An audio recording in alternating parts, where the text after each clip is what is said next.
Our very makeup has got what in Chassidut and Kabbalah they call the Nefesh Eloki, the Nefesh Bahami, the godly, divine being, and the animal being. They're both us. Well, at least the animal being is. The godly being, a little quieter. The moral voice, by the way, isn't always the godly being. Sometimes it's just a conformist being, I'm afraid. But that's also something.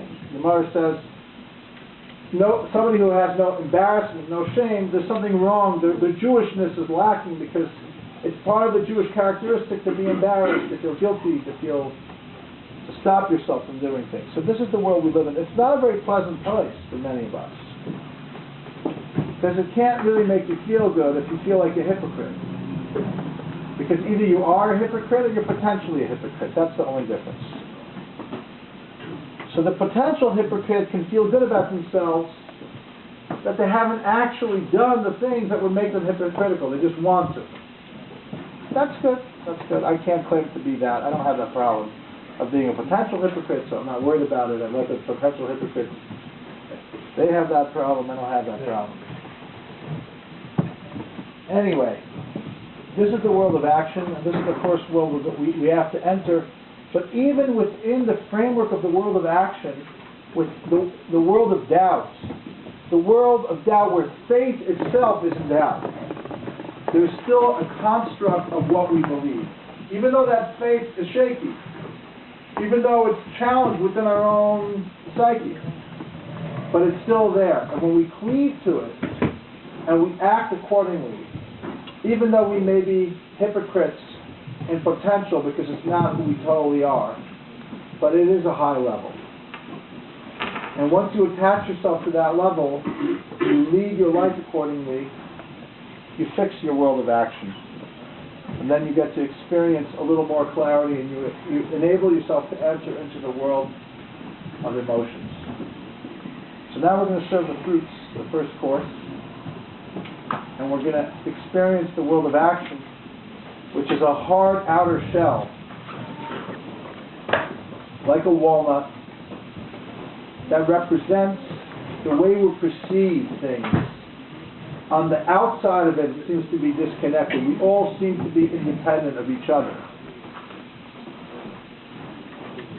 And the reason why we have anything like reciprocity is just simply some fluke that helps us survive better, but isn't essential to the essence of who we are. And that's the experience, the issue of this world, the challenge of this world, and that's why you have to crack that nut and get through to the edible part. In Shulchan Aruch, there's a chapter on the Hilchot Shabbat about what you're allowed to separate, the good from the bad when it comes to food stuff. That's what we're doing most of our lives. We're questioning our own desires, our own thought processes, who we are, and we have lots of shells that are unedible, that are not necessarily healthy in and of themselves. But guess what? Together, it's one unit. You are a nut. Sometimes you feel like I don't know if you're stopping me at the wrong time. I just said the statement that I feel bad that I can't explain it. But okay, go ahead. Okay, let's go for it. Okay. So now that we know that we're nuts, I mean, isn't it beautiful being a nut?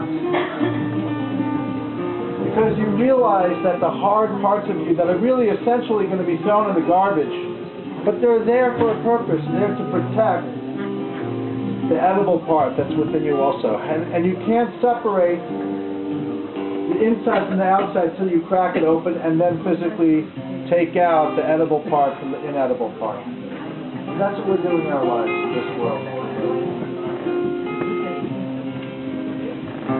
La, la, la, la, la.